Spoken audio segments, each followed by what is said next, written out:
Bon, dans cette vidéo, nous allons poursuivre le cours sur les primitives d'une fonction, cours qu'on avait commencé dans la dernière vidéo. Donc nous avions terminé en disant que lorsqu'on connaît une primitive grande f d'une fonction petit f, alors cette fonction petit f, on peut dire qu'elle admettra une infinité de primitives. Il suffit d'ajouter n'importe quelle constante à la primitive qu'on connaît et on obtient une nouvelle primitive. Donc toute primitive d'une fonction petit f peut s'écrire grand f de x plus k, où k est une constante et grand f est une primitive connue. Du coup, la conséquence, c'est que lorsqu'on connaît une primitive d'une fonction, on en déduit toutes les autres, ce que je viens de dire. Deux primitives d'une fonction différeront d'une constante. Et le corollaire, c'est-à-dire la conséquence de cette conséquence, en fait, c'est qu'en fait, lorsqu'on rajoute une condition à une primitive donnée, on peut trouver la primitive qui vérifie la condition. Donc, bon, donc appliquons un petit peu ça à l'exemple suivant. Si on vous dit si on vous demande trouver la primitive, donc j'insiste sur la ici, la primitive de l'exponentielle qui vérifie en plus la condition grand f de 0 égale 4, c'est-à-dire la primitive pour laquelle l'image de 0 est égale à 4, regardons comment on s'y prend. Donc on sait qu'une primitive de l'exponentielle, c'est l'exponentielle elle-même.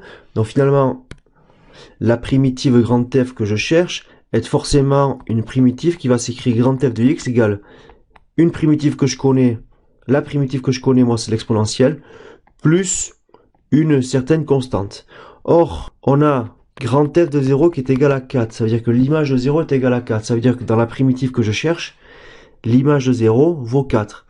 Donc, ma primitive s'écrivant e de x plus une constante, je sais que lorsque je remplace x par 0, donc lorsque j'écris grand f de 0 avec cette formule, ça fait 4. Donc, e de 0 est égal à 1, 1 plus 4 égale à 4, soit k égale 4 moins 1 égale à 3. Donc ici, la primitive cherchée est ici grand f de x égale l'exponentielle de x plus la constante 3 trouvée ici. Donc voilà ici comment il fallait résoudre cet exemple-là. Bon, donc maintenant revenons sur les cas de figure classiques. On va mettre en place des formules à connaître, des formules à apprendre pour obtenir par calcul des primitives de fonctions. Donc partons sur les fonctions usuelles. Donc on va aller assez vite puisque ces cas de figure on les a déjà traités dans la dernière vidéo. Donc pour trouver 2x, on sait qu'il faut dériver x carré. Pour obtenir 6x puissance 5, on sait qu'il faut dériver x puissance 6. La dérivée de x puissance 6, c'est bien 6 fois x puissance 5. Et du coup, pour trouver x puissance 4, on avait vu que pour obtenir de la puissance 4, il faut partir de la puissance 5.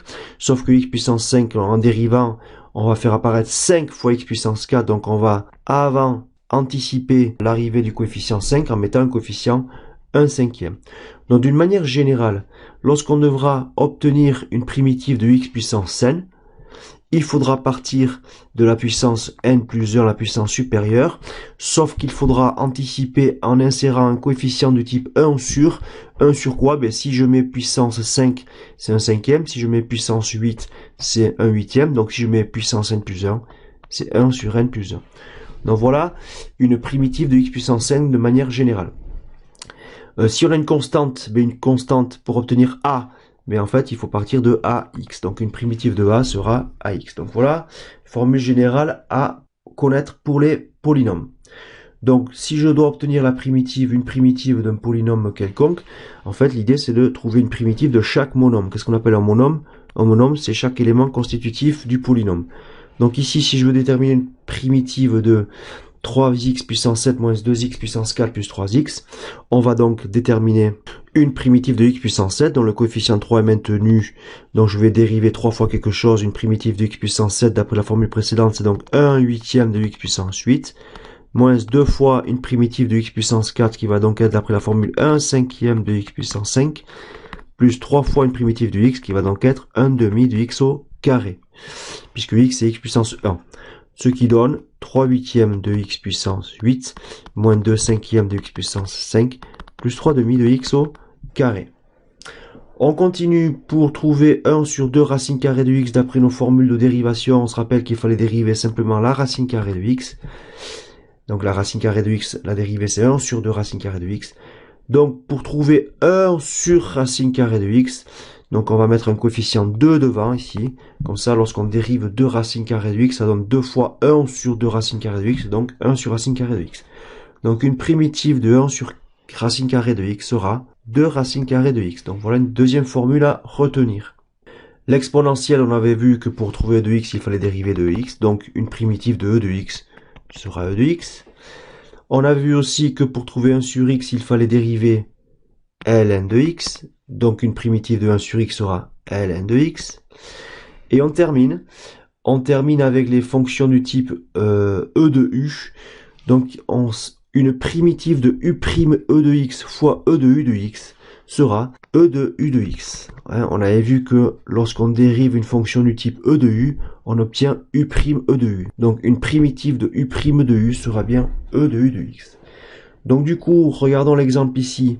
Nous avons ici une fonction petit f qui s'écrit x moins 1 fois l'exponentielle de x carré moins 2x plus 1. Je veux déterminer une primitive de cette fonction-là. Donc on a clairement ici du e de u.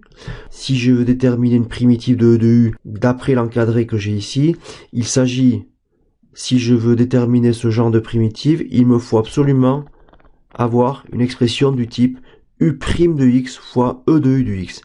E de u de x tout seul ne suffira pas. On aura besoin d'avoir devant le u'.